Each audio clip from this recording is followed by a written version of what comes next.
Welcome to another episode of Talking College Football with JJ Kitchen. Of course, I'm your host, JJ Kitchen, and it's been a couple of days, to say the least, where we had a great event on Saturday. It was so great to meet a bunch of you and got to really embrace the meet and greet and got to see so many of you guys that we've seen on here. And we'll talk a little bit about that tonight, but also just turned off the TV, came in here, and man, I have been super supportive of Alan Green for good reason, because of obviously the fundraising that's gone on. But it's time to start using that fundraising, because I think that now he's on the clock, because the Jeff Capel experiment here after 8 years needs to come to a close. We'll have Eric on here tonight. We'll certainly talk about that. We'll talk about Pitt basketball a little bit here in the beginning. We'll certainly talk about Saturday's meet and greet. A great event meeting you guys. We actually already have more former players asking when the next event is. We've got a number of former players already signed up to show up for the next event. We'll talk about that, as a new event could possibly pop up between the end of February and the beginning of March. So we'll talk about that. Obviously, Indiana completes the miracle season and wins a national title, its first ever national title in football. Kurt Signetti. Could that possibly happen anywhere else in college football? We'll talk about that. The portal closes. Pitt announces the players that he has committed from the portal. We'll talk about what their roster looks like. And as we've stated before, there's a number of holes still. And you kind of have to look at the transfer portal, and you have some questions there. But NIL, or Alan Green and Joan Gable on the same page. A bunch of stuff here to talk about tonight. We probably won't get to everything. And, of course, we'll get to the live Q&A here tonight. But as you can imagine, a number of things we got to talk about. We'll get into the basketball stuff here first. But before we get into it, the show is sponsored by Colonial Beer, located at 4986 Library Road in Bethel Park, PA, 15102. Again, great people. Bill and Alan, truly two of the best Pitt season ticket holders, guys who donate to the program, guys who support Pitt football, but more importantly, great people. And anytime you can help out a small business, that's the major plus. Go in there. You guys have seen the pictures I've posted, plenty of different selections through there. Make sure you guys go there for all your parties, your tailgates, whatever you need. They have everything that you need. And, of course, make sure you guys go talk to Bill and Alan, as they truly are the best when it comes to Pitt football. Colonial Beer, located at 4986 Library Road in Bethel Park, PA, 15102. Next up, Thompson Law Group with Brian Thompson, an attorney on your side. Call them today at 724-799-8404 or visit them at thompsonattorney.com. Brian Thompson, you guys got to meet him at the Pitt meet and greet. Tremendous individual, comes from a great family, has a great family. And the best thing about Brian is, unlike the larger law firms, he cares about you, the individual, because it's a relationship-based business. He cares about the results that you need and the cases that you bring to the table for him to solve. When he goes through the process, he takes it to you from the beginning to the end and makes sure you get the results that you need. Brian, again, comes from a great family, has a great family, and tremendous work in the community when it comes to volunteer work. Make sure you guys call Thompson Law Group with Brian Thompson today at 724-799-8404 or visit them at thompsonattorney.com. And of course, we bring on our guest here tonight, as always, and another co-host of the show, Eric from the Bird Cave. Again, we'll talk a little bit about the Saturday event, which was truly incredible. Harry Paceris, obviously from Pittsburgh Sports Now, the Pitt guru himself. Eric, first up, how are you, sir? Obviously, haven't seen you since the Saturday event. How you been, buddy? We're doing well, man. Busy with work, jumping back in the deep end of the pool of work. Busy. Getting the kids back off to college and kind of getting back into the normal flow of life, if you will. But doing pretty well, man. Appreciate it. Again, always good to be on with you, sir. Always good to have you on, and we're certainly pleased to have you here. And before we get into the topic of what actually went on Saturday, we've got former players asking to come on to the next event. But the first thing that really comes up first is, obviously this is Talking College Football with JJ Kitchen. We cover college football with every football team, the ACC, the Big Ten, the Big 12, certainly the SEC, and everything that goes on with Pitt. But the topic of we got to really hit pretty quickly here, but Pitt basketball. I have been truly supportive of Alan Green for numerous reasons, because of the work that he's done behind the scenes that I've talked to with many different people when it comes to fundraising. But after tonight, that fundraising needs to go to work. And you look at the experiment with Jeff Capel after year 8. They just lost tonight, giving up a 3 at the end of the game. They lost 65-62 against an 8-10 Boston College team that people would consider Boston College the worst basketball job in the ACC. Kind of sort of have to wonder, is the worst job in the ACC Pitt? It's starting to get to that point. There was a time when Pitt was 105-22, I believe, at home in the Peterson Event Center. It is not that way anymore. And again, I've been supportive of Allen, but to me, he's really on the clock at this point. There has to be something done. I was really looking forward to the class this coming season, coming into next year. But I think you can't really look at this class anymore because can they even be coached up at this point with this current staff? Eric, in your personal opinion, should Allen Green should eyeballs be on him at this point to say, you need to do something about Jeff Capel and there needs to be a new basketball coach for Pitt? Yeah, I think it's got us. Those conversations need to be had because you're in year 8, not year 3 or 4. Yeah. Where you want to be able to give a guy a time to build his program, to build his mentality of the program. I think when he first got here, there was a lot of transfers out, and I think at least everybody that I spoke to was kind of excited about that. It's like, Capel's coming in, he's bringing in a new basketball attitude coming in from the Duke Blue Devils. All those championships that he was a part of, and with Duke, like Pitt's gonna come back, and there were some signs of that. They had a little tournament success there for, that 1 year. And then for whatever reason, it's just fallen off. And yeah, there is that great class that's coming in next year. Did they really commit to Capel? Did they commit to an assistant? Those dynamics, I don't think any of us know because we weren't in that recruiting room. But I do think there's some conversations that need to be had. And I don't want to say I'm not worried about the wins and losses right now because obviously you are, but you want to just see how this team plays. Yeah. And there's just there was a close game tonight, but like you said, it was a bad Boston College team. There was that butt whooping last game, and those type of things cannot happen. I don't think that's a solid foundation to build going forward when you're bringing in, these 3 high caliber players and then some. Is it a firing? Maybe. Or is it some type of a this or that type of deal with Capel? So I'm not sure. And unfortunately, I have not watched a lot of Pitt basketball yet this year.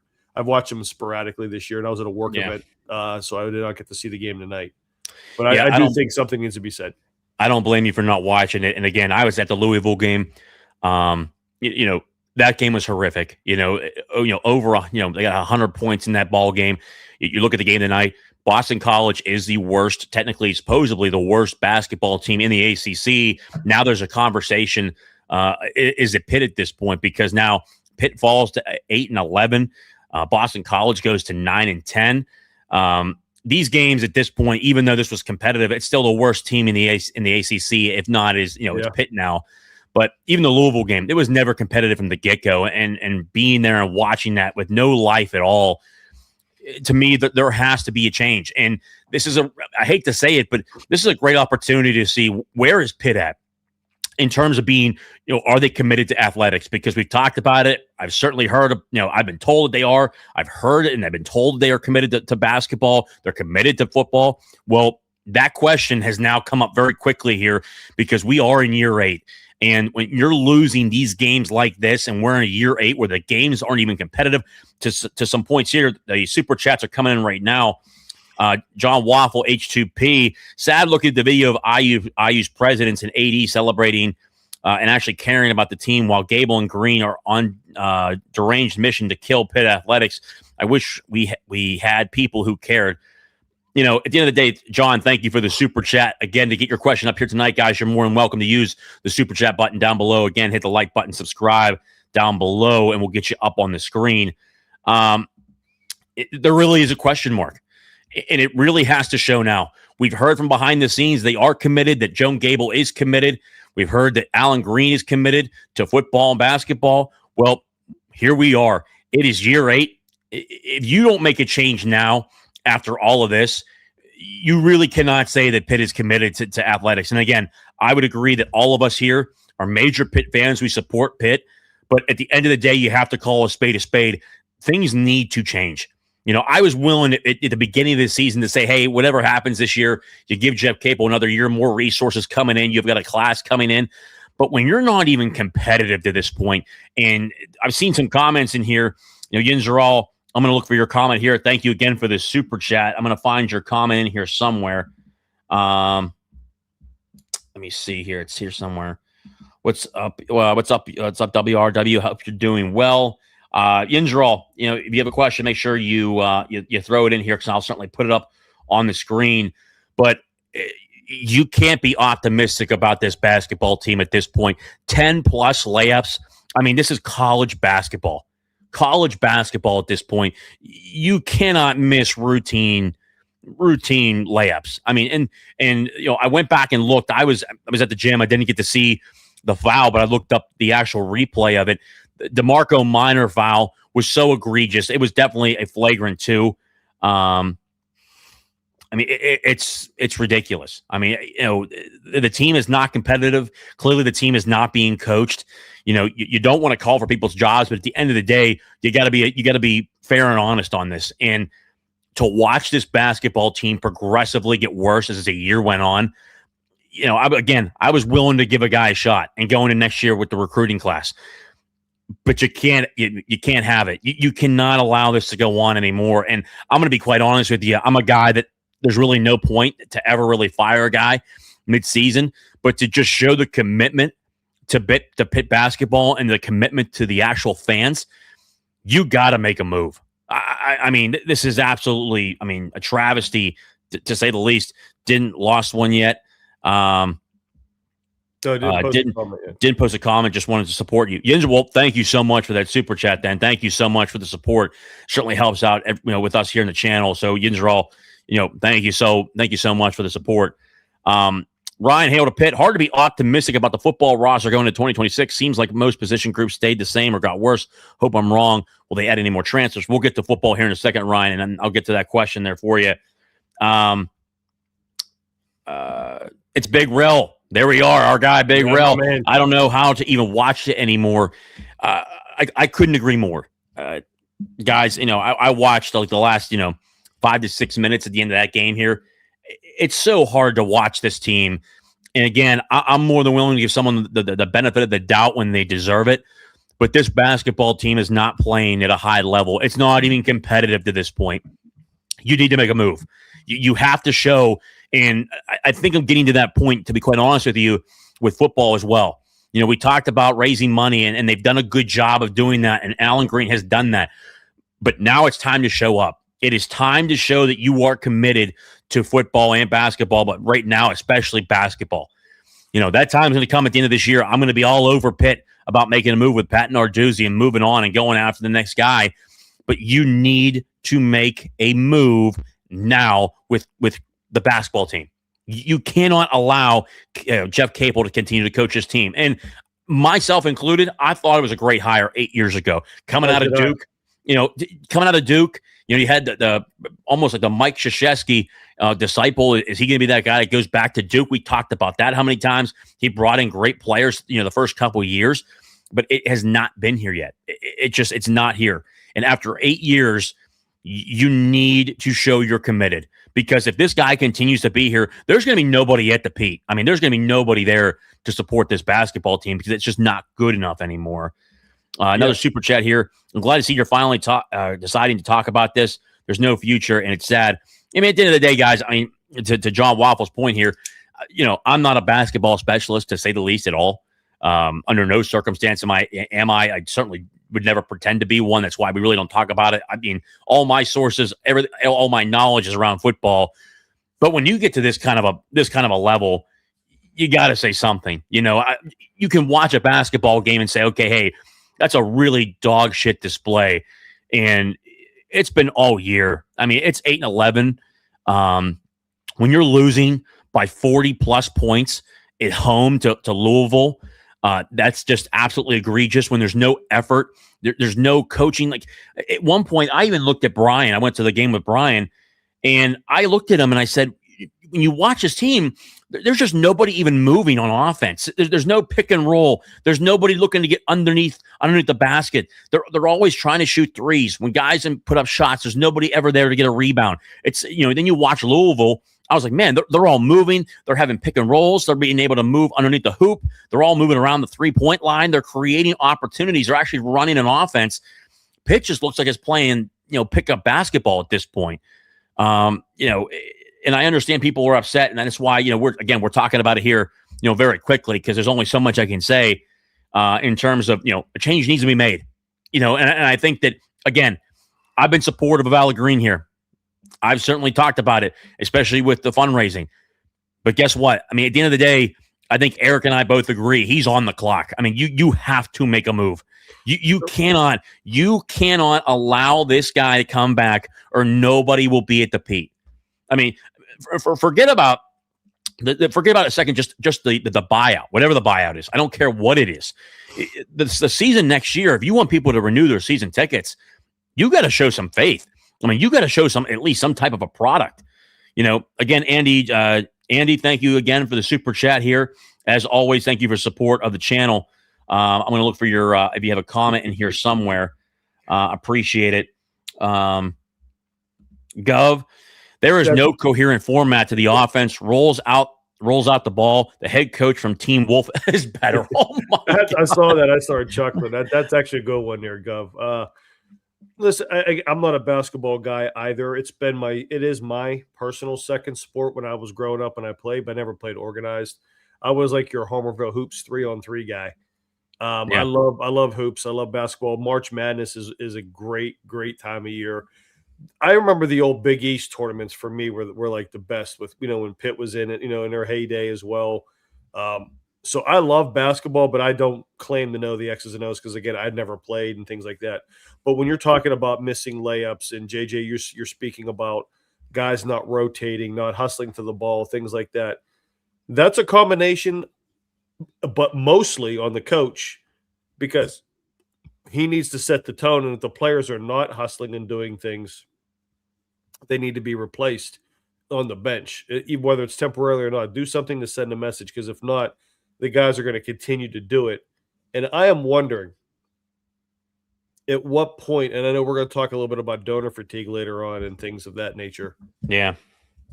How stuck is Alan Green in this university with two coaches that the fan base wants to get rid of, and I understand why. But how stuck are they with these contracts that does not warrant immediate action? Yeah. That's the only thing I could think of, because everything you've spoken about Alan Green, I like. I'm just wondering. I'm just also presenting that other side of the argument, the devil's advocate, if you will.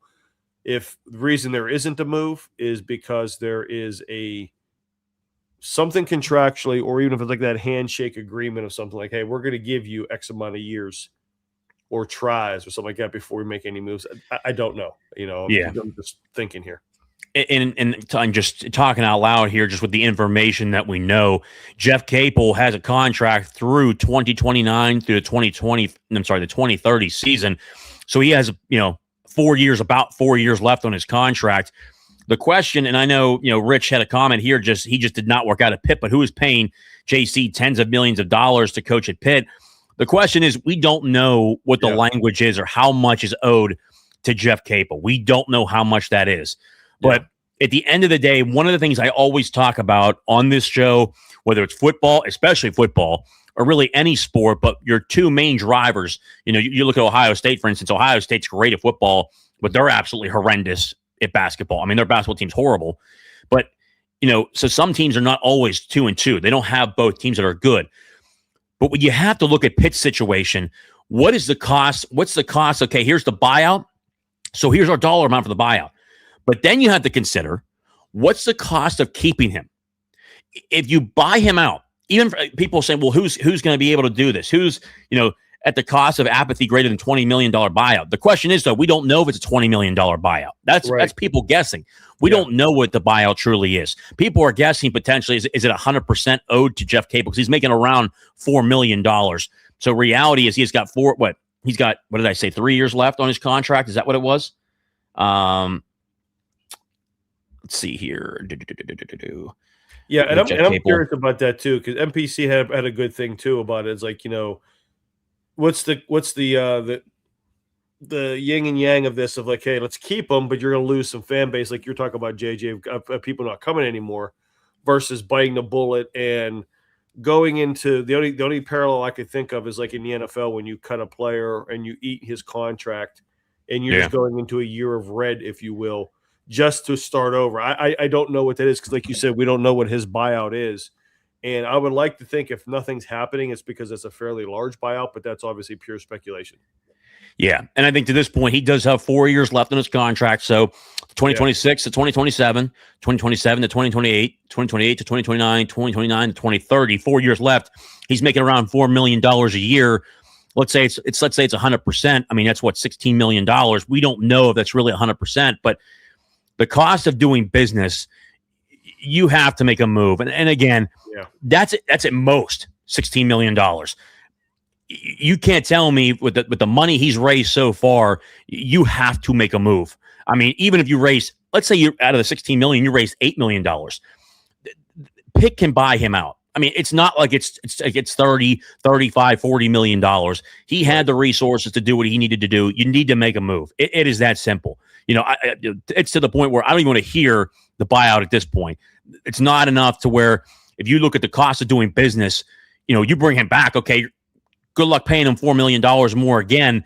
There has to be some type of apathy to where you have to understand if you don't fire him, you're going to make less revenue next year and be more in the red. So you might as well take your losses now and make a change and then revitalize this program, bring back more donors, and then make more money that way.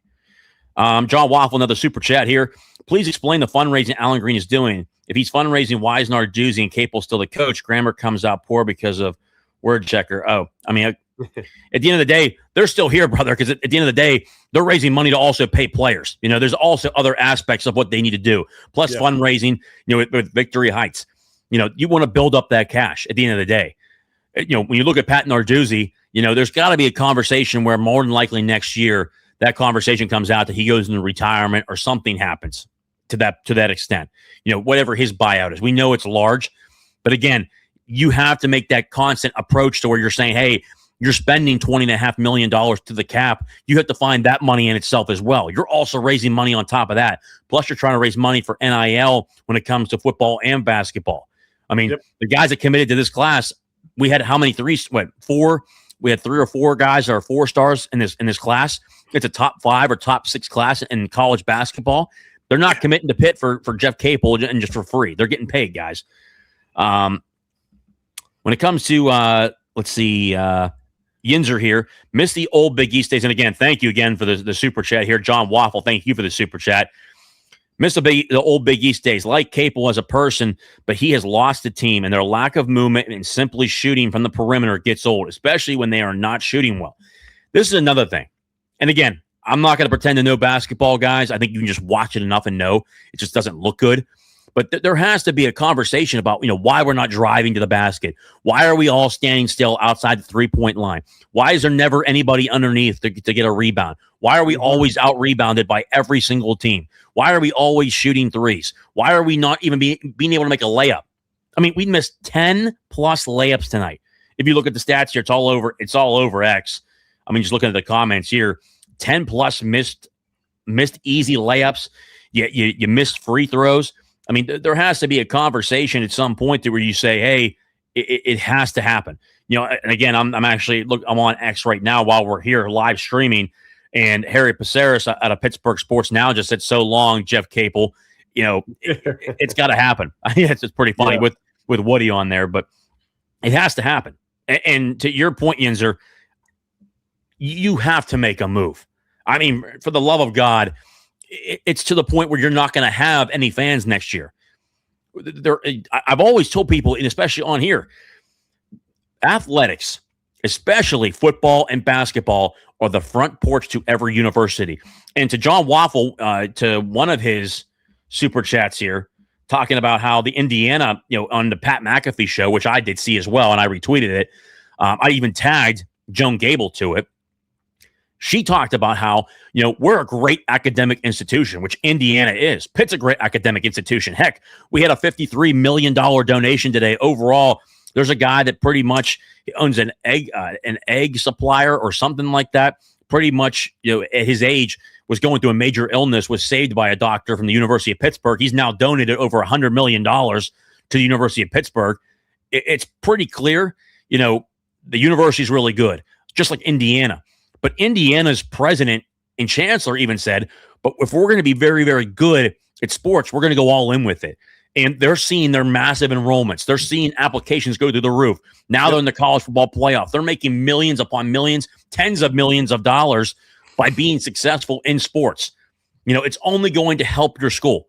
If you don't commit to a high level of institution or commit to a high level of basketball or a high level of football, you're going to run into major issues. I mean, you are literally going to be left behind. So, to Pitt's point, we're going to find out. They're on the clock now. There is absolutely, positively zero reason that Jeff Capel should be back next year. It is that simple. So again, to everyone here, thank you again for the super chat. As always, John Waffle, Andy, Yinzerall, appreciate you for supporting the pod. But I think when it comes down to looking at some of the comments here, we're going to get into some football here because I just think that the conversation's so negative at this point. Yeah, Health Sciences donation, yeah. His lack of talent too, but that's also recruiting. I mean, he's had a number of guys, even the guys that were really good here, he couldn't develop them and they transferred out. Face it, we're a volleyball school. I'm not worried about the ISU players and freshmen who haven't even played a down. I don't know what that's coming from. I have no idea. Gov, in my honest opinion, 70% chance Pitt gives Capel 1 year to see how next year goes with the recruiting class, but there's a real chance it isn't working out and the money is there to detach. Rough.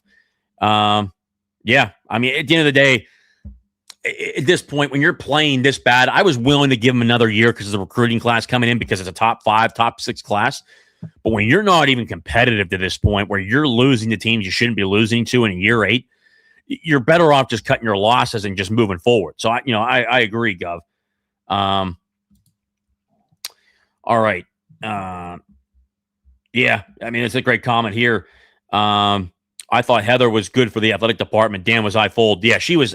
First off, she was old school in terms of looking at stuff from a facility standpoint, but at NIL, she didn't believe in NIL, and that we were far behind for that reason. Stallings was fired for cause. I don't remember him getting fired for cause. I mean, we owed a buyout. I know that. All right.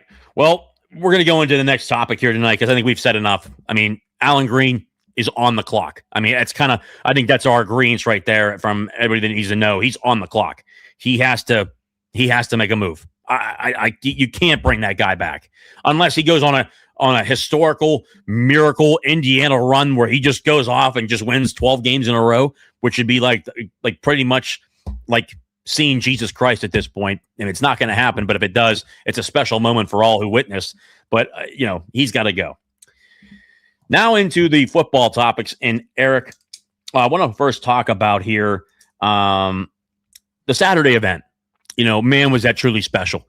Was really incredible. The turnout was really cool to see all the former players that were there. Obviously, Gavin Bartholomew, Matt Altsman, Ryan Jacoby, and Jay Cradle all show up to the event. Just want to get your initial thoughts from it, and just how happy we were that how well it went, but more importantly, just to get your overall thoughts of the event and just the more to come. Yeah, I had high hopes for it. I thought it was going to go well. And I think that it even exceeded our expectations in the sense of how great everybody was, and I really appreciated everybody who came up to me first. I tried to walk around as well and hit as many people as I have, because obviously there's the first time I saw people face to face, and I enjoyed every minute of the interaction. Some of them I apologize. We kind of cut short because I was trying to run around talking to everybody, man, and I thoroughly enjoyed it. I enjoyed talking to the players and talking to the to the Pitt fan base, and it was really impressed the amount of mileage some people came in just for that event. Yeah. And I'm not talking about the players like Gavin coming in from Minnesota, but just shows the dedication that Pitt has, dedication to this show. And I was very, very pleased to hear how some people, a lot of people have crossed over and they support the Bird Cave and watch us talk Steelers and all that other stuff. So again, I'm so thankful for that. Yeah, man. And listen, shout out to Alex for doing a great job of hosting the celebrations. My man Craig Burton with the Beer We Go t-shirts and sponsoring that, helping us out with some giveaways on the Pit trivia.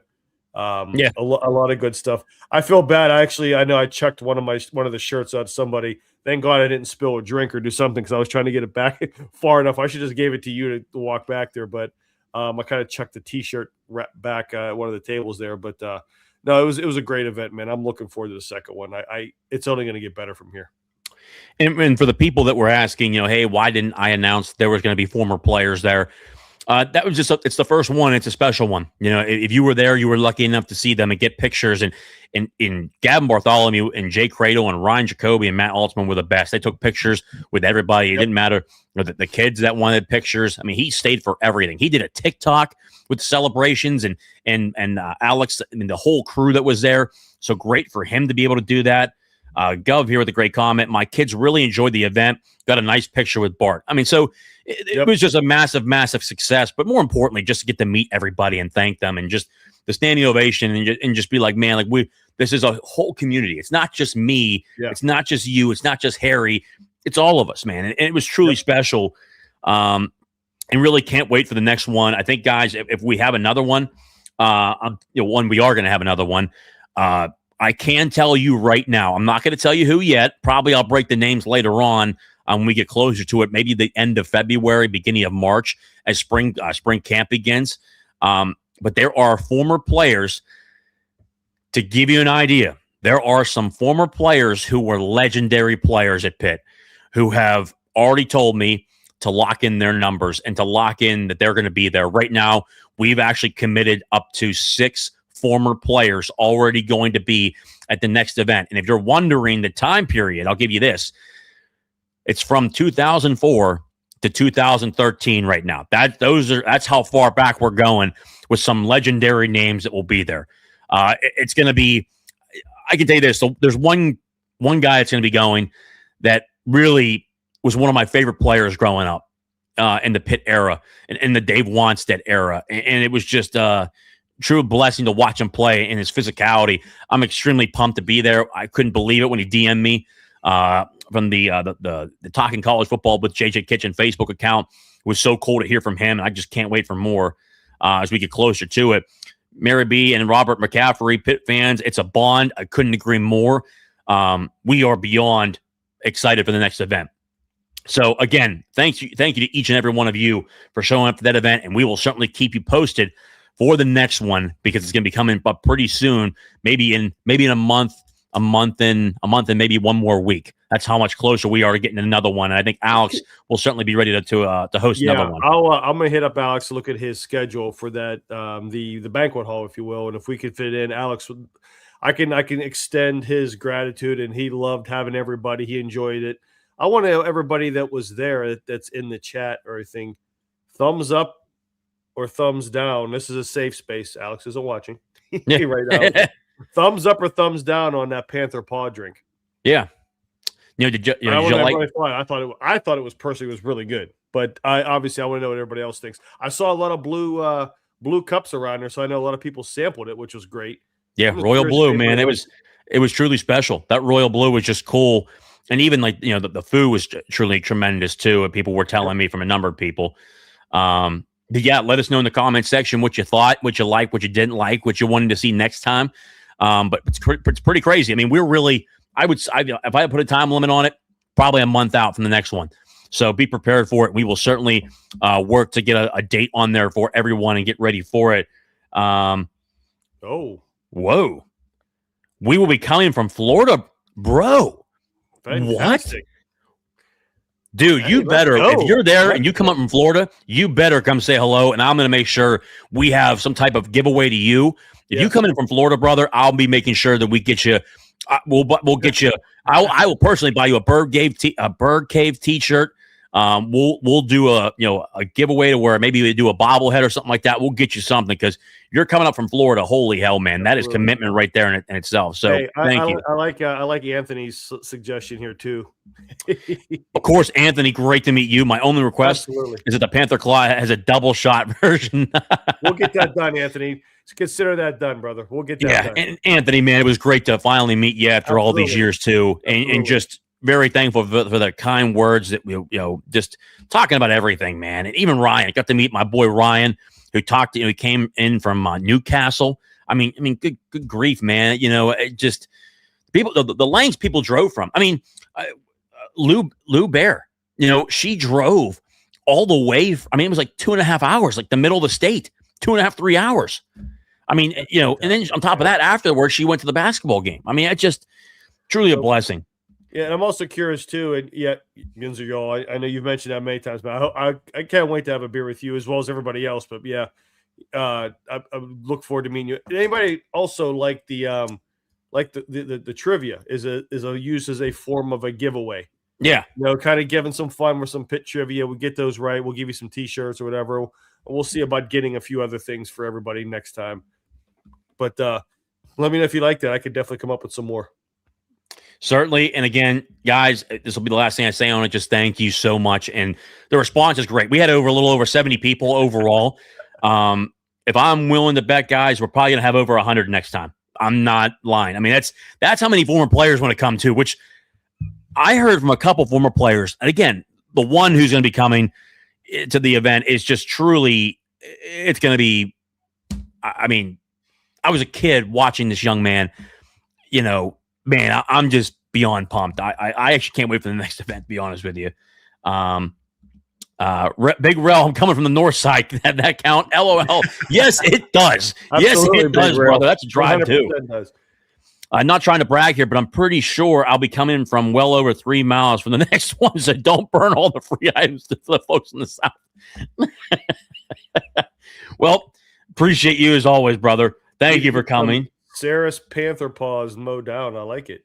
You need to come get some Sarah's. Oh, yeah, Sarah's can. Yeah, you need to get some of that Sarah Panther Paws mow down. Pretty cool there. Yeah. Maybe I'll be able to attend when I can get out of Virginia. That'd be pretty cool. That'd be cool, John. Bro, that's cold. Yeah. Looking forward to the next event. Pitt Fan Hell to Pitt. Thank you. We will certainly see you there. Knoxville. We plan to come. I make a trip up from Knoxville. That's the next thing we have to do. By the way, the next one we want to hear from each one. We got to hear from people. We got to ask a question too next time, where everyone's coming from, and just to have it and be able to post it. Man, that's gonna be something. Yeah, we're gonna do it. So. Any chance to make an event on Sunday or a little bit later or start time on a Saturday?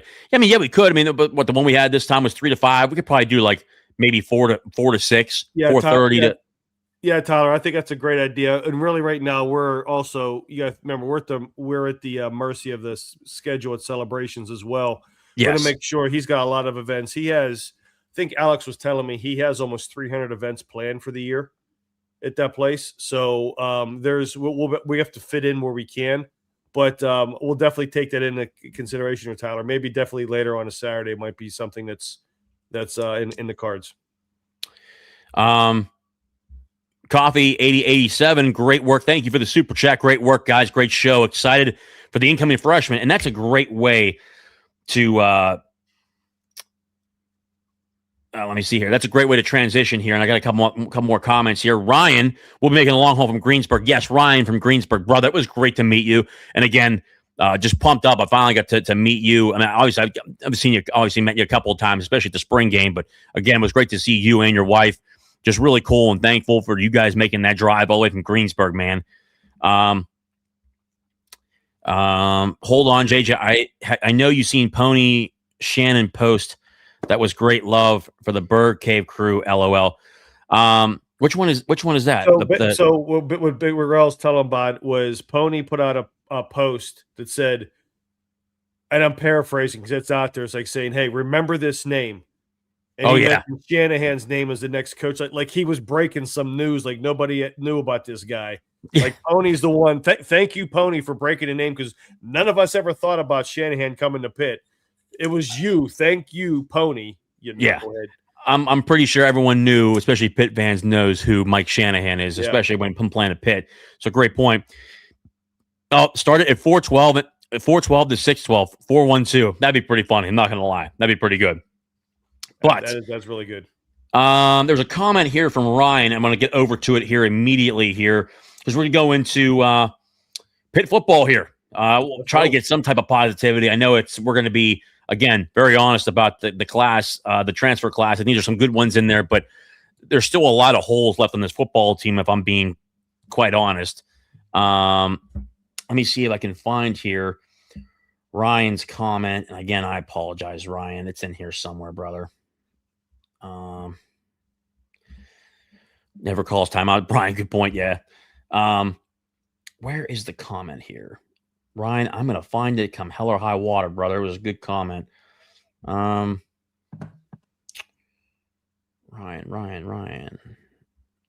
Oh, man. Where the heck is this comment? Ryan, I wish, honestly, I hope you put it in there again, brother, because it's in here somewhere. Go ahead. I'll search up and down these comments here, too, to see. Yeah. So if you see Ryan hail to Pitt. Gotcha. Where's it at? No, I said gotcha. Go ahead and move on. I'm gonna search up for these and I'll see if I can get it for you. Oh, there it is. There he is. Ryan hail to Pitt. Hard to be optimistic about the football roster going to 2026. Seems like most position groups stayed the same or got worse. Hope I'm wrong. Will they add any more transfers? So if you saw a number of comments that came out, officially Pitt put out the official commitment list out of the transfer portal. I'm going to pull up the official name here and pull up the official roster that was able to be released. Obviously, the media got a hold of it. They posted a whole list because Pitt really released a number of names, if not all of them, that committed to Pitt.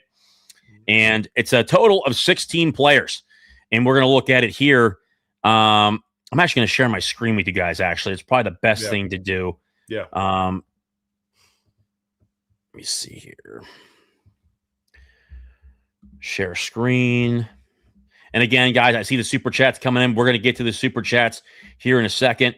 1 second here. Just going to share this with you guys. Boom. Okay. All right. So up on the screen here, we have a number of the commitments here that we have talked about, and they released it. And this is Jim Hammett posted this on his X account on, I think it was a couple days ago, I think, officially when it came out. Overall, 16 players when you look at it. 3 special teamers, 1, 2, 3, 4, 5, 6 defensive guys, and then 7 offensive players. Eric, when you look at this, they added a number of guys here that I think are really good. I think Kanye Thompson, who had over 30 Power 4 offers, that's a good add in my opinion. This height is wrong. He's actually 6 foot. I don't know what Pitt was doing there, but he's 6 foot, not 5'9". Not sure why they did that. Rayon Strader, McKeesport guy out of he'll be a great cornerback in my opinion, coming out of Auburn, 6 foot, 180 pounds. Jeremiah Warren, I think he can be a really good fit there at the defensive line position. 6'2", 315 pounds. You're getting those bigger guys. Yeah. Linebacker DeMarco Ward, I think he'll be good. But the one thing you look at offensively, and we get to this comment a number of times, and Eric, I want to get your thoughts on this. They only added 2 offensive linemen. And from my understanding, I think Pitt's done adding the portal because they're almost, I think they are at the scholarship limit or at that 105 roster limit, which is, again, I think just bad portal management. But you look at this offensively. We talked about how the offensive line needed to be improved. They went with Natino Oliveri, who is an offensive lineman, 6'4", 305, out of Penn in the Ivy League. He was first team all Ivy League. Had a number, I think it was overall 4 or 5 Power 4 offers. So you had other Power 4 offers out there. And then they added Keelan Davis, a guard, offensive lineman, 6'2", 315 pounds, out of Akron. I'm not sure how well that was established or the needs that were met there. And it's the offensive line and the wide receiver room that I'm concerned about. I don't see that number one receiver. Malik Knight, 6 foot, they had him 6 foot here. At Western Carolina, they had him at 6'2", so they got this one wrong too. So 6'2", 180 pounds, out of Fort Lauderdale, Western Carolina. A bigger receiver, which is great, but he's not going to be that number one receiver that you're looking for. And he had 49 receptions, 774 yards receiving, 10 touchdown passes. So the production's there, but how does that translate into the Power Four? So personally, I think they did a great job at getting the running back they needed. Lavelle Wright, running back, 5'11", 6 foot, 215 pounds, out of Louisville, Kentucky, Western Kentucky guy, big running back. But I do still have concerns about the offensive line in the wide receiver room. What do you think about that? The offensive line, yes, because I would like to have seen some tackle additions. To me, those offensive linemen at 6'4", 305 and 6'2", 315, to me, those scream guards. Those are not offensive tackles. And I do think, it really depends on what they believe they can continue to develop with Stanley and with others that are already on the roster. I was a little disappointed they did not get at least one stud tackle. You can look at Malik Knight as far as a receiver if you're saying he's more of like a 6'1", 6'2" guy, a little bit of a thin frame at 180.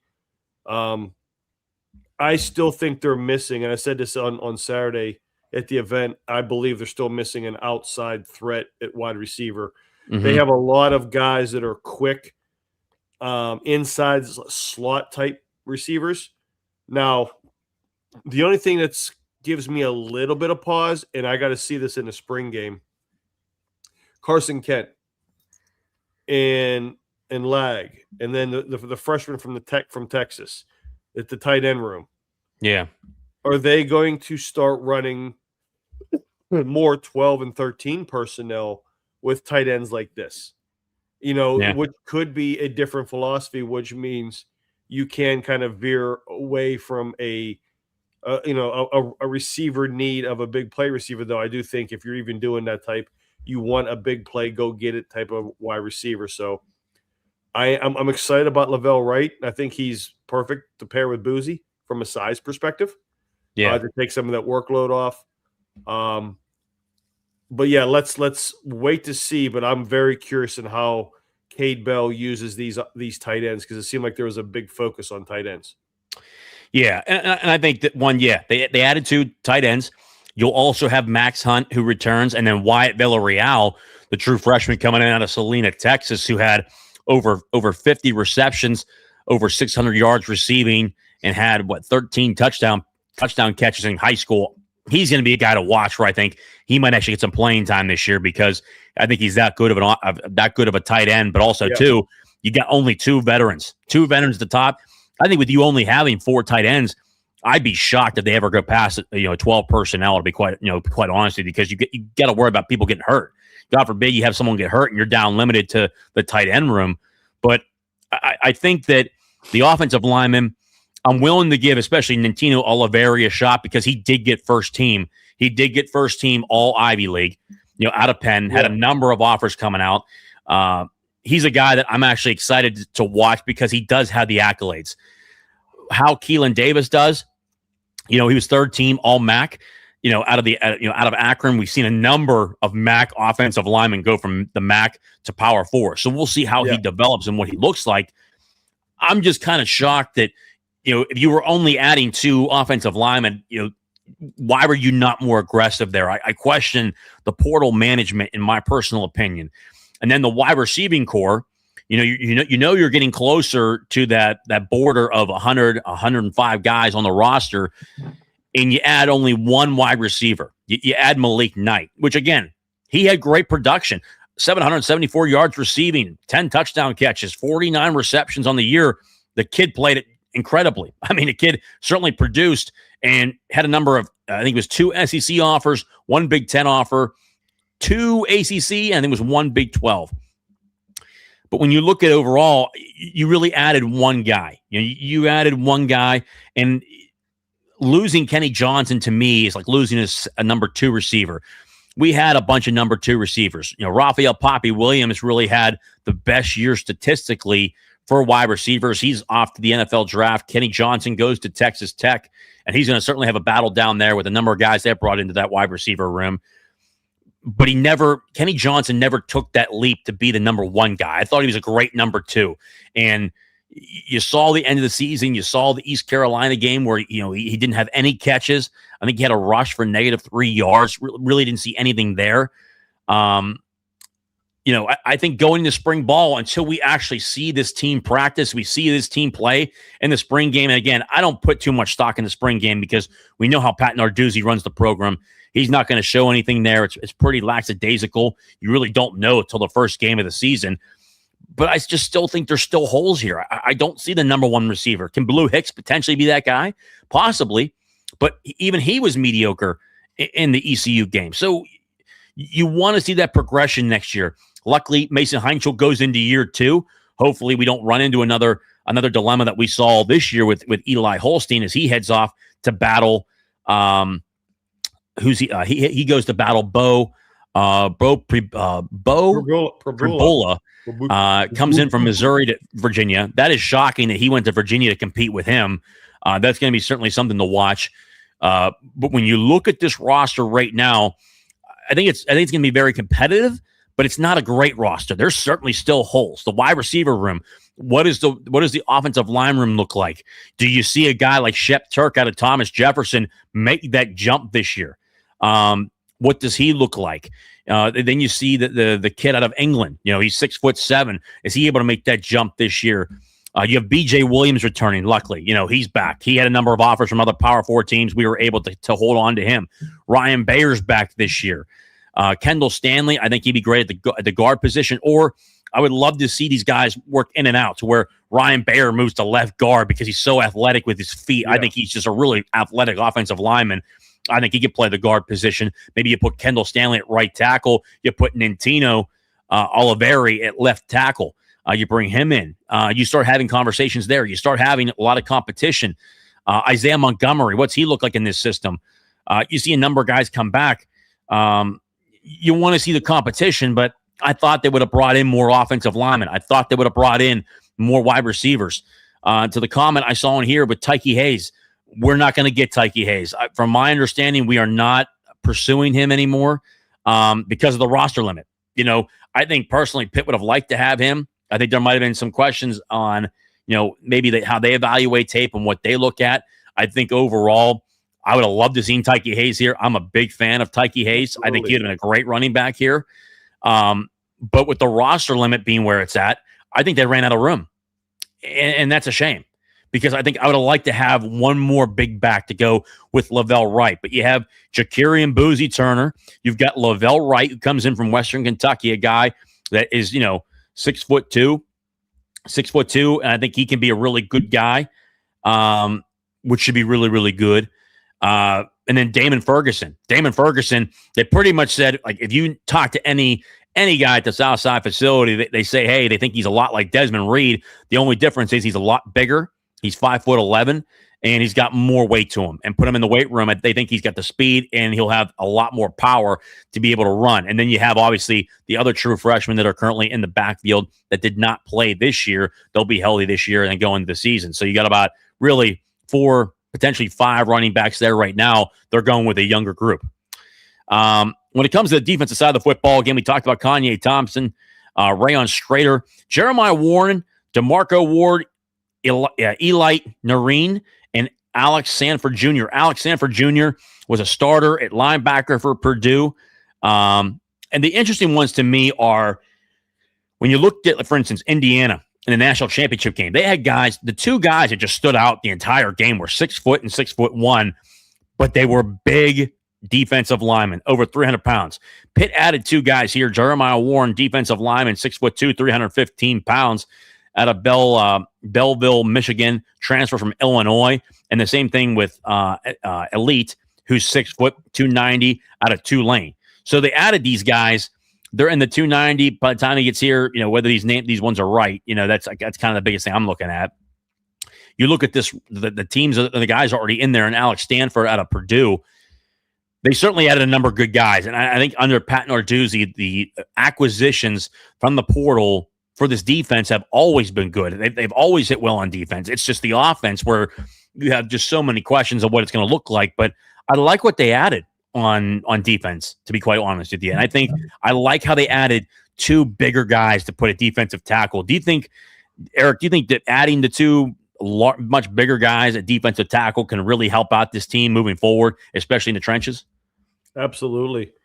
I said this whenever those 2 guys were first announced, and it was the one where I think we had Cam Lindsey's dad here, and talking, and I said, "Man, your son's going to be very happy to have those big boys up front."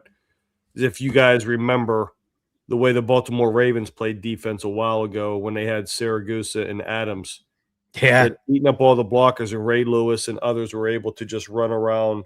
Again, just keep it on the field, guys. It just they were able to run around and make. And even Saragusa at Pitt. I mean, he was an absolute stud at Pitt. Absolutely. So I think it's going to have Cam Lindsey and others play well, and I'm very, very curious to see DeMarco Ward run. I want to see that in the spring game, because you're right, JJ. You're not going to see schematic things in the spring game, which you have to watch basically individual drills.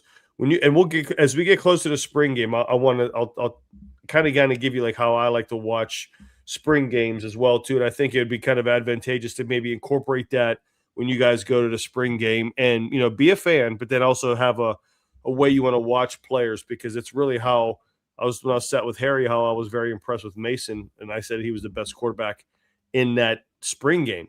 Lo and behold, he did what he did. But I want to watch DeMarco Ward run.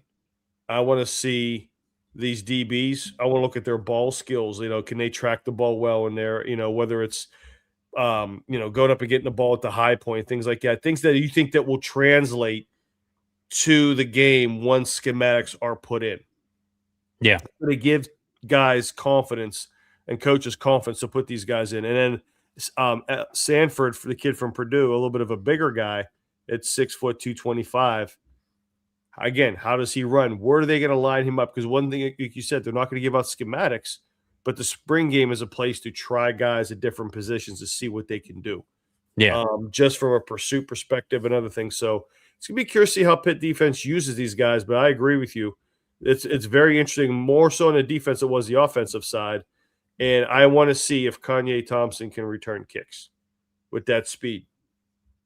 If we're going to be able to get that ball in that kid's hands, if he is, he's that electric, I want to see what Pitt can do, and see if he practices a punt return or kickoff returns, because that would be actually a pretty big weapon if they're able to utilize it.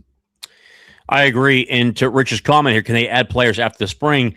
They can. So the great thing is the portal has closed, which for Pitt and any other program around the country, at least what your roster currently looks like. They can add more after spring, but you can't enter the portal. And I think if they're already at the limit, you can't add anybody anyways. So unless someone medically red shirts or something like that, something crazy happens, I mean, who can you really add after spring practice? Because the portal is now closed. If you're not in the portal right now, you can't go in until next January.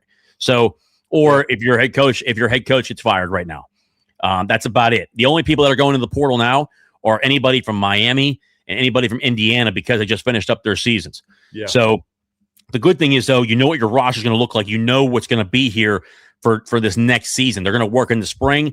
They're going to work all through summer. You pretty much know what your roster is at this point. You could add more if you had space, but I think at this point, Pitt already has to the limit, from my understanding. So I highly doubt it.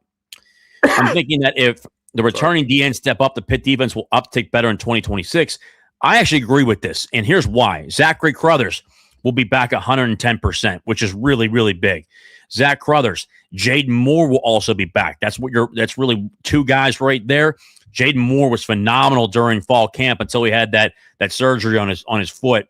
He's back 110% healthy now. I expect him to play in spring camp. I don't think they'll push him too hard because they want him to keep him healthy. Yeah. The same thing with Zachary Crothers. I don't think he'll do too much, to be quite honest with you.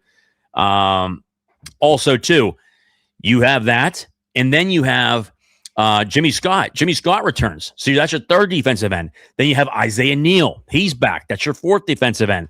So right off the bat there, you've got your four defensive ends on top of the young guys like Juju Anderson, who's going to be a redshirt freshman, who's going to be really, really good this season. You have a number of guys coming into that system. You've got really 5, potentially even 6 guys, because Reston Lehman is going to be a true freshman out of Peters Township. We heard so much about him in terms of being a physical specimen, a guy who's able to play in this defense, an aggressive style defense. I wouldn't be shocked if he gets some repetitions. And the reason why I say that too is, for people that don't know, the redshirt rule going into this season was 4 games. It is now 9 games. A true freshman, this is absolutely nuts. A true freshman can play 9 games and still redshirt the next year. I can guarantee you're going to see some freshmen who were not supposed to play this year. They will play this year. I think Reston Lehman is one of them. I think you may see a linebacker or 2 that plays. There are some guys on this roster who are coming in as freshmen who will play this year. I think that role is absolutely outside of their mind. You look at the linebacker room. Braden Lovelace is back. Cam Lindsey's back. Jeremiah Marsland will be healthy. You have DeMarco Ward. And then you have Jaden Bonsu, the transfer out of Ohio State from last year. He'll be back healthy. You've got some true freshmen coming in that I think they could really play at a high level.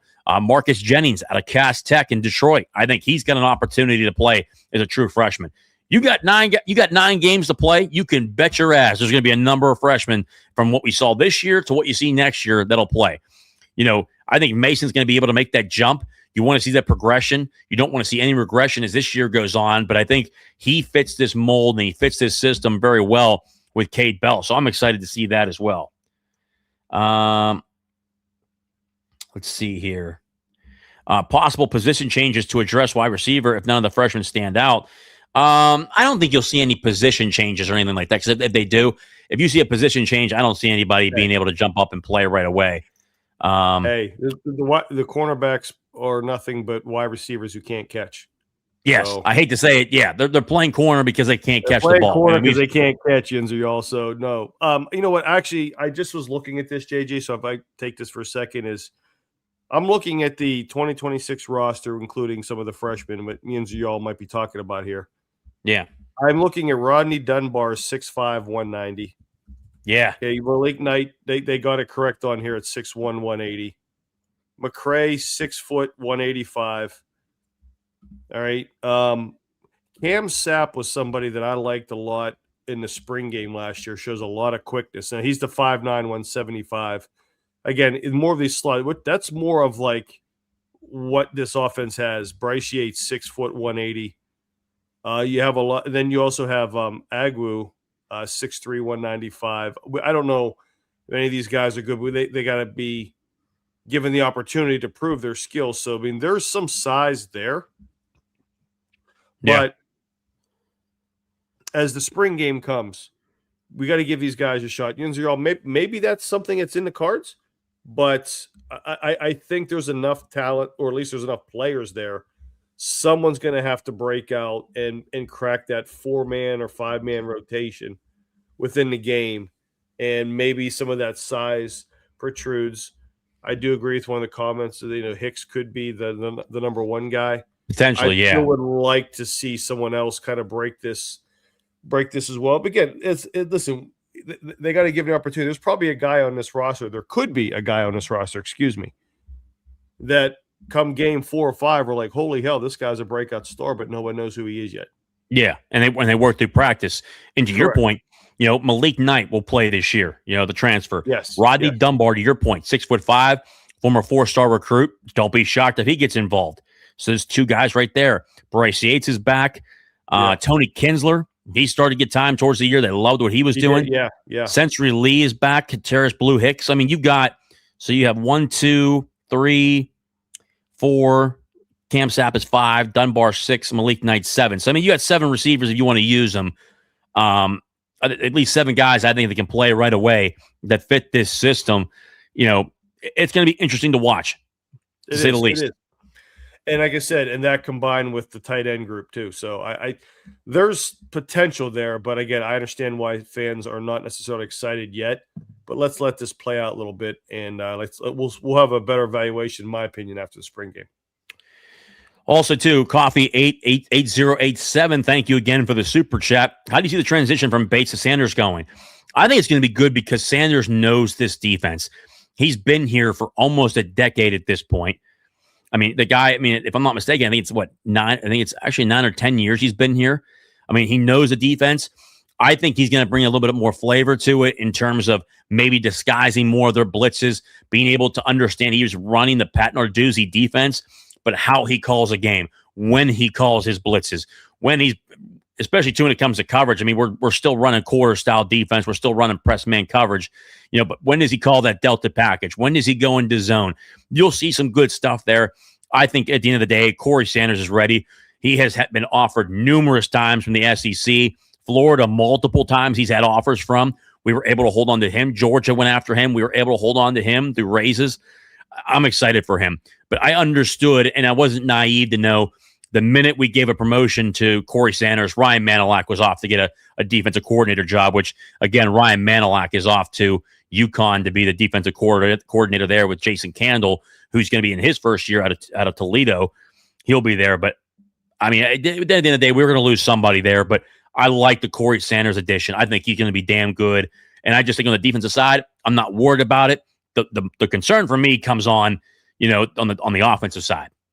That's where I have my concern at. And also, too, for the love of God, can we please stop calling timeout on 3rd and 15? If we can do something about that, too, that's the only thing I'm worried about, too. Hopefully that changes.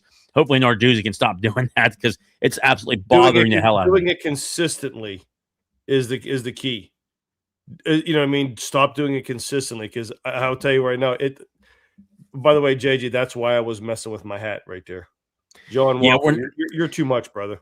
Yeah, dude. At the end of the day, I hate Sweet Caroline, but we're not playing YMCA. I'll tell you right now, if they played YMCA in the third quarter, I'm leaving. We need ACDC. We need some type of rock. I mean, we need we need something to energize the fan base, not YMCA or Sweet Caroline. YMCA in football. No. Yeah, we need something more energy. Hell's Bells. I mean, something that gets people going, or even Mac Miller or something like that. I mean, we're in Pittsburgh. We're in Pittsburgh. Something heavy metal or something heavy rock, where something that gets the people going. We're not holding hands at the end of the third quarter and singing a song. Sweet Caroline, in my honest opinion, I've said it before. I won't go over too much again. Sweet Caroline should be played as a tradition at the end of the game. You should be able to be. You should be rewarded by staying the full game and singing "Sweet Caroline" at the end of the game. That's my honest opinion. Let's see here. I'm more excited about freshmen coming in on the offense than transfers. I mean, there are transfers I'm excited about. I'm excited about Malik Knight. I'm excited about Lavelle Wright. I'm excited about Kanye Thompson corner, Rayon Strader corner. Jeremiah Warren, defensive lineman, DeMarco Ward, I'm excited about. But after that, to your point, but there are freshmen that I'm pretty excited about. You look at the roster and say, okay, hey, I think there's some good ones that are in there. Do you think the coaching staff feels the same way?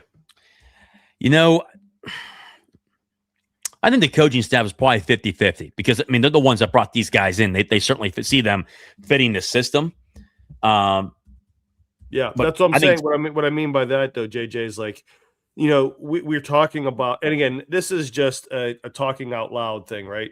Yeah. Could they have been, or are they excited about the freshmen and things like, and players they have in the building that made them not as aggressive on certain players? Now, you spoke about that's a very good point. You spoke about the roster mismanagement, which is a fumble, if you will.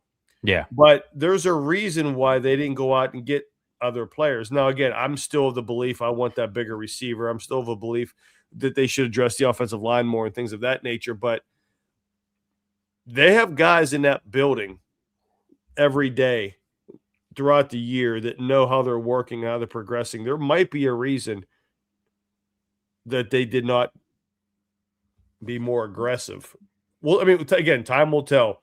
but let's say there might be a reason for that. I agree. And to your point, maybe they are really pumped about the freshmen that they recruited last year and they're developing these guys. Yeah. And they really would rather play the guys they're developing than going into the portal. Do I wish they would have gone in the portal and added more guys? Yes. But maybe, maybe they're seeing something that we're not. They are the ones that practice. But Damon Ferguson, the 4-star running back out of Milford Mill Academy in Maryland, I'm pumped up to see him. He's going to get time this year. I think another guy, Jaden Dunbar, is going to get time this year. Marcus Jennings out of Cass Tech. We talked about him, linebacker, 6'1", 207 pounds. Reston Lehman, you can see his time this year.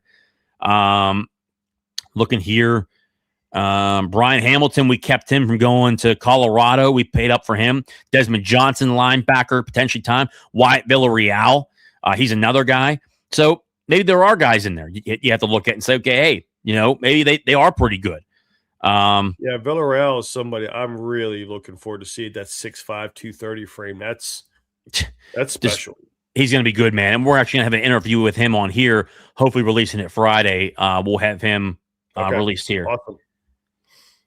Awesome. Let's see here. Let's see. Trying to find that. Getting in late here. Did you guys cover Tyke Hayes at all? We did. We're no longer involved with Tyke Hayes because of the roster limit. I did not read that he had eligibility issues. I'll have to check up on that, but I know right now, I did check up on it. I did not see anything about any eligibility issues. Maybe something came out recently. I'll double check, but I can tell you right now, we are not in on Tyke at this point. Again, I think he's a great player. I'd have loved to see him here, but with our number situation here, I don't think he's going to be here at all.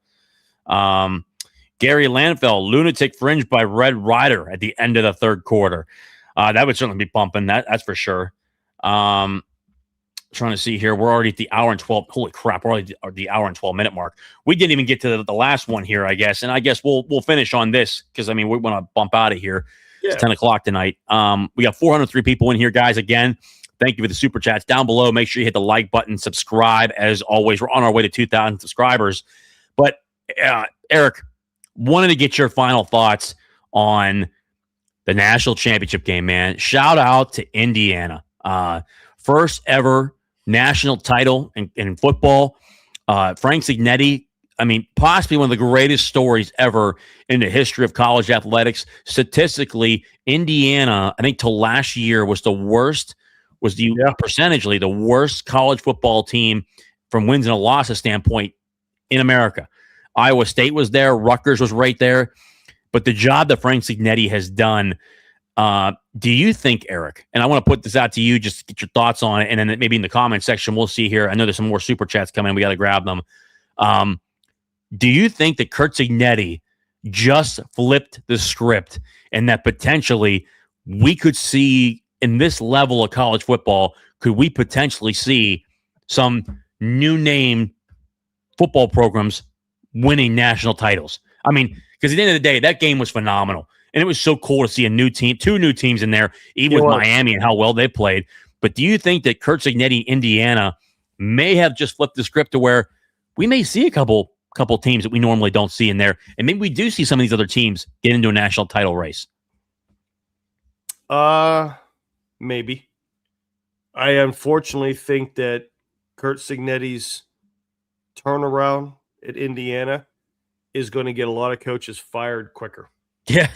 Because why can't we do it? Curt Signetti did it at Indiana, the losingest pro football program in Division I. So 116 versus the AP top 10 before this year, 6-0 against the AP top 10 this year. Good Lord. So, and I say that because not everybody can do what Curt Signetti can do. You had that elephant size. I keep thinking of that meme of South Park where that guy's carrying his balls in a wheelbarrow.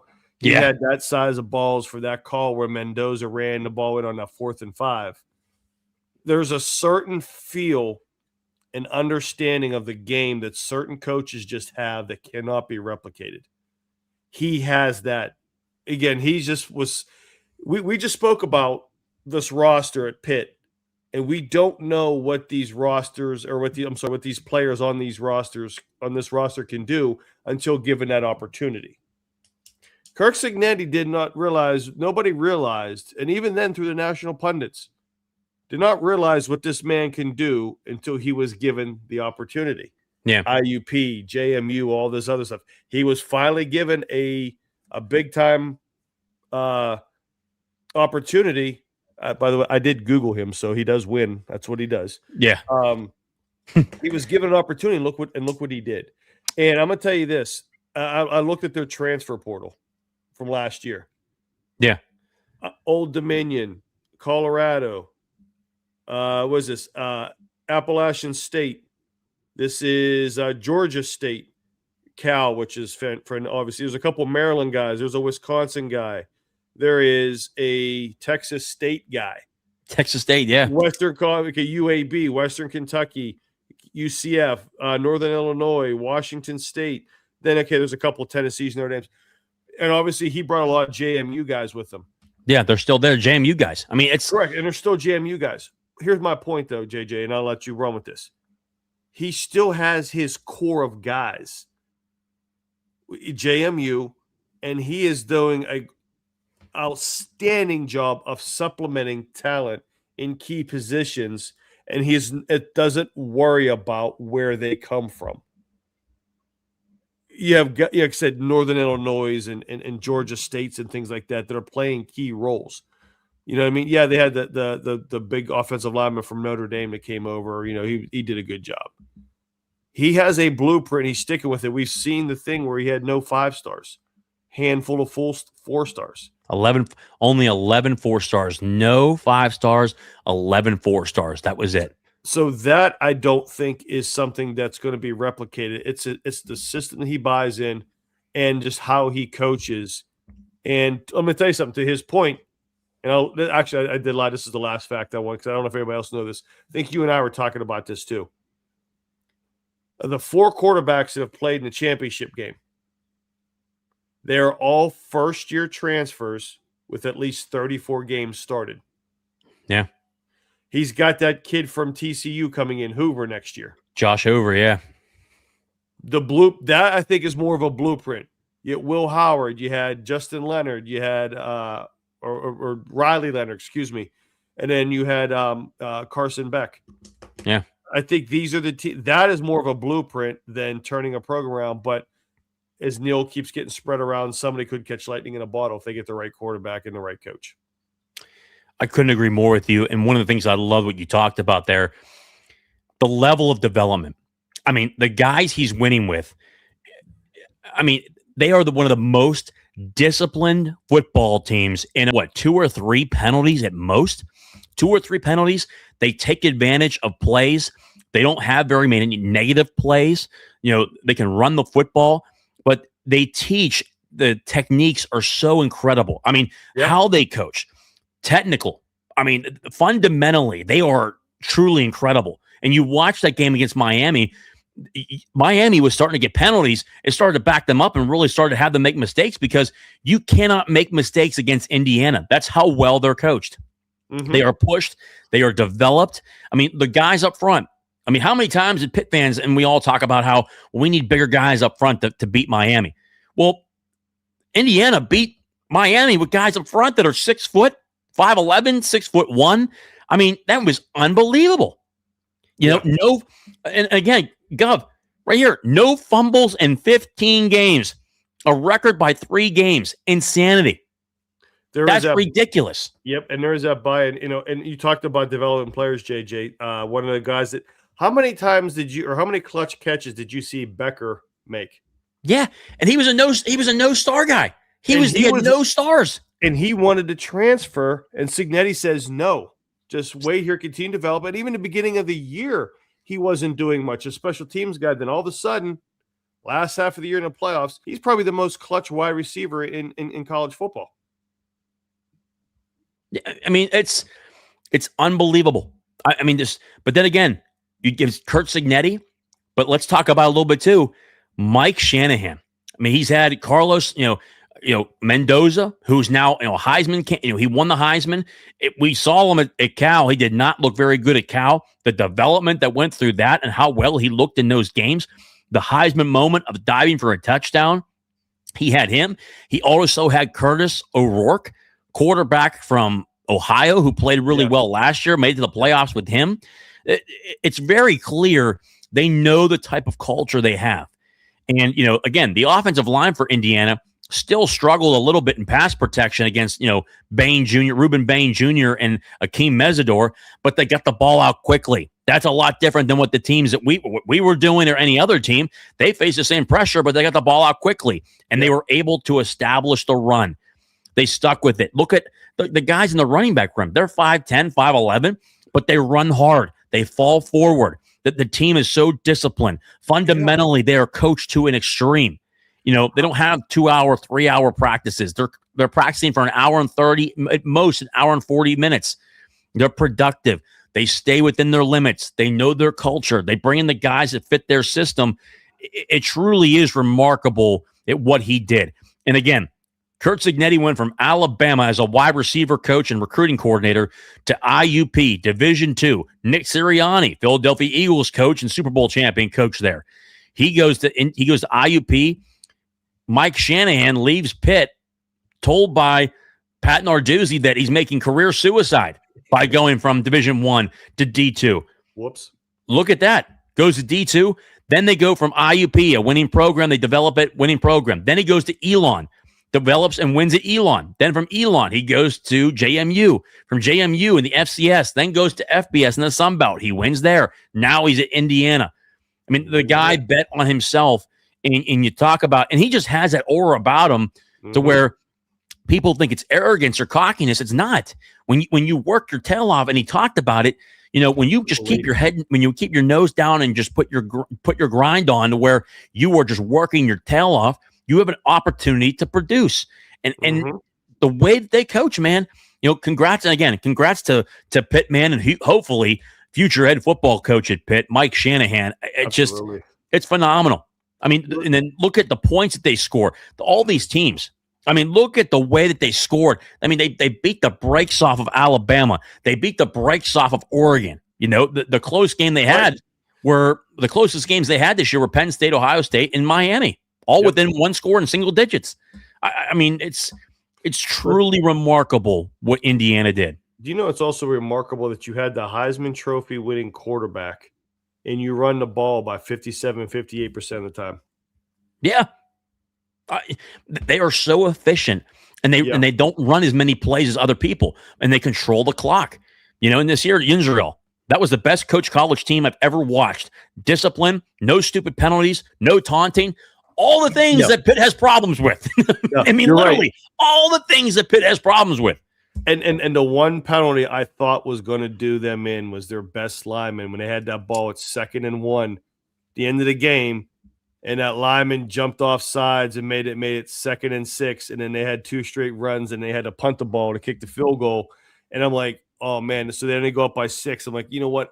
If that penalty came up to haunt them and they were to win 28-27, like the football, ironic football gods would have shined down on Miami, because the best lineman jumps off sides and creates that down distance and they lose. But I'm going to tell you something. This is why I said we talked about Pat Narduzzi with the timeouts, and I 100% agree. But Curt Cignetti calling that timeout stopped the bleeding. What happened the very next play? Yeah. They got the interception. I mean, they settled them down. You know what I mean? And it was phenomenal. But to wrap this up, JJ, your question is like, I'm going to just continue to appreciate my Indiana. I don't think it's going to be duplicated, but there's going to be many efforts. But I do think they're going to get a lot of coaches fired, as did Brady and Belichick got a lot of coaches fired, because nobody can duplicate what they did. I agree, and it's going to be fun to watch. If teams do come out of the woodshed, we will see, but it will certainly be tough. Hey, I can tell you, who's going to be able to sign up for a Purdue versus Wake Forest national championship game? Oh my God, please. That would be hilarious. Not me. No, but guys, I cannot wait. But the best thing that we get to watch here moving forward for Pitt, the dilemma comes down to, what will Pitt do with Jeff Capel? Yep. Will they officially move on? Will Pitt, Joan Gable, and Alan Green prove that they care about athletics and they move on from Jeff Capel? Will they make the adjustments? Will they need to do what they need to do? It's very simple. Guess what? The Pitt Athletic Department is on the clock to be made very quickly, and we're going to be watching from our TV screens in person, and especially here from Talking College Football with JJ Kitchen. Eric, go ahead and tell the people where they can find you. We got 450 people watching the show right now. Go ahead and tell them where they can find you. Wow. Appreciate that, JJ. Thanks, everybody. Follow, as you can see in the handle there. Follow me on the X, aka the Twitter's of Bird Cave. Check out the YouTube channel, Bird Cave, where we talk a lot of Steelers, and we'll bring up some Pitt as well and some other college football. We are on the road to 1 subscribers. I want to be JJ when I grow up here with the subscribers, but I appreciate a lot of everybody that's come over. Yinzer, y'all, and others are always hanging out with us too. Listen, it's just about having a good time, man. It's talking ball, drinking some beers, just like you're all hanging out together. So I hope to see everybody on the Bird Cave, as well as continuing to support JJ. But again, road to 1,000 subs on the Bird Cave. Help us get there. Appreciate everybody. Guys, cannot thank you for tuning in again. We will update you on the next meet and greet for us here at Talking College Football. JJ Kitchen, cannot thank you enough for watching another episode. Remember, don't be a hoe. Share the show. That's the fee here. Guys, again, thank you guys so much. As always and forever, hail to Pitt. We'll see you next time.